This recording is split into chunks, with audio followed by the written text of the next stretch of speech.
And so the memory becomes extremely active now as a collaborator and a support, a network, and an advocacy partner for going forward with your story. This essence of in your memory must be appreciated, and it must be valued for what it is, and it must be nurtured. So you put in the things in that memory physically to keep the memory alive, so that those things are not missed. They are continued in a very vibrant and very upfront and personal way. I love what you're saying about memories, because our memories are precious to us.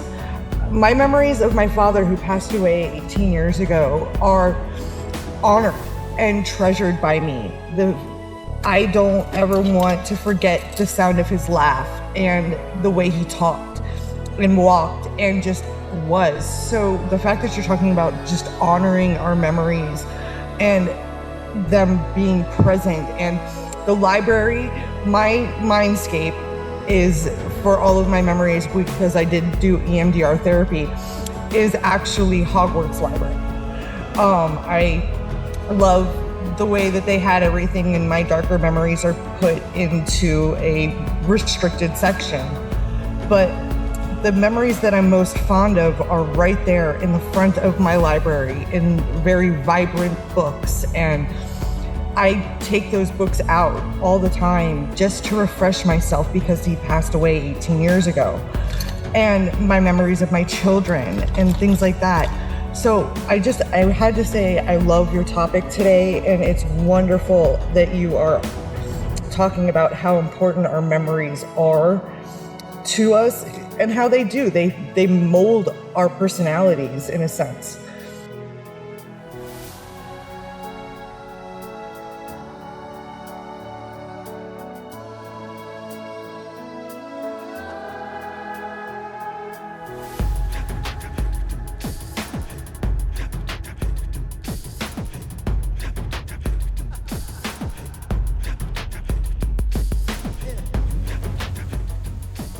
How should we promote African diaspora storytelling in a way to build our memory? Their real selves first need to find their bond and their families. They need to recover their identity and not the one they have created.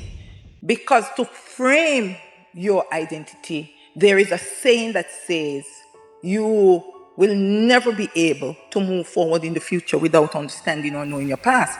And a man, Marcus Garvey says, who does not know his history is a lost soul.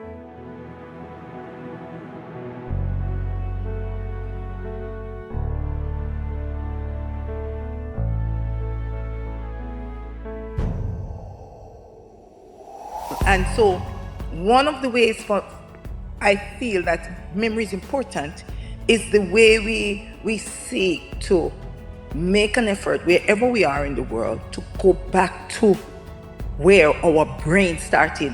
And I know I've said it, and it might just be a strange way of putting it, but your starting point is really where your brain started. Brain is really a blank slate.